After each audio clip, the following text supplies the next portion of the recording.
Parliament మరి పరిధి నుంచి వచ్చిన సుమారు 1000 మంది బీఆర్ఎస్ పార్టీ శ్రేణులందరికీ కూడా హృదయపూర్వకంగా అభినందనలు ధన్యవాదాలు తెలియజేస్తూ మరి పార్టీని గెలిపించే క్రమంలో ఆ రోజు తెలంగాణ ఉద్యమంలో గొంతుకనై పనిచేసిన ప్రతి ఒక్కరూ ఈ రోజు వరకు తిరిగి పార్టీ గెలవాలి, కేసీఆర్ గారు ముఖ్యమంత్రి కావాలి.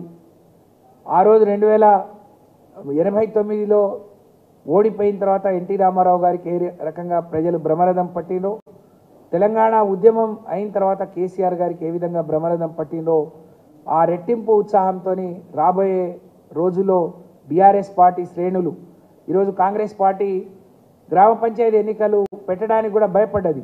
ఎందుకంటే ఇప్పటికే గ్రామ పంచాయతీ ఎన్నికల షెడ్యూల్ రావాల్సి ఉండే, కానీ వాళ్ళకు తెలుసు ఇదేదో మరి వాపుతోని మేము గెలిచినాం, కానీ ఇది వాపు మాత్రమే బల్పు కాదని వాళ్ళకు తెలుసు.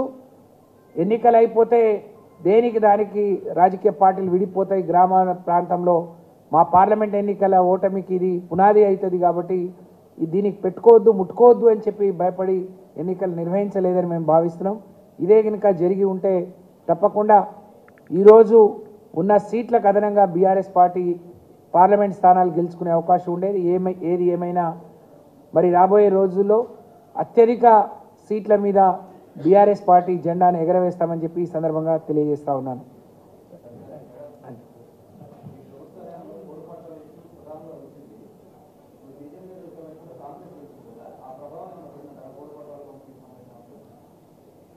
కాంగ్రెస్ ప్రభుత్వం అధికారంలో ఉన్నప్పుడు ఆ రోజు కేంద్ర ప్రభుత్వం 2006లో ఈ చట్టాన్ని తీసుకొచ్చింది.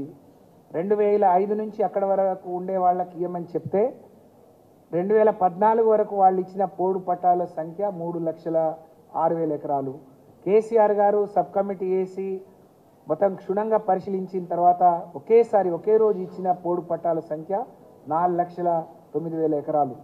అంటే వాళ్ళకంటే 1,03,000 ఎకరాలు అదనంగా ఇచ్చాం.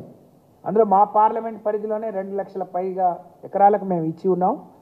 అంటే ఇదే నేను ఇందాక చెప్పినట్టు చిన్న చిన్న సమన్వయ లోపాలు, లేకపోతే ఇంతకంటే ఇంకేదో చెప్తారు అని అంటే అలవి కాని హామీలు, ఆకాశమే హద్దుగా మరి హామీలు ఇచ్చింది కాబట్టి నిజంగా అక్కడ కూడా ఏమైనా ఇస్తారేమో అని 10 సంవత్సరాలు వాళ్ళకి అవకాశం ఇచ్చినా ఒక్కసారి ఇద్దామని మరి కొన్ని ప్రాంతాల్లో అమాయక ప్రజల్ని వాళ్ళు ఎక్కువ మభ్యపెట్టగలిగినారు. అందుకనే హైదరాబాద్ కంటే గ్రామీణ ప్రాంతాల ఫలితాలు వేరుగా ఉన్నట్టు మేము భావిస్తూ ఉన్నాం.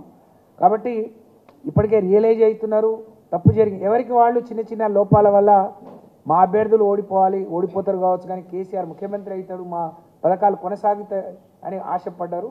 అది జరగలేదు కాబట్టి తప్పకుండా రియలైజ్ అయ్యారు. ఆ ప్రభావం మేము ఇచ్చిన ఫలితం తప్పకుండా ఈ పార్లమెంట్ ఎన్నికల్లో కనిపిస్తాం.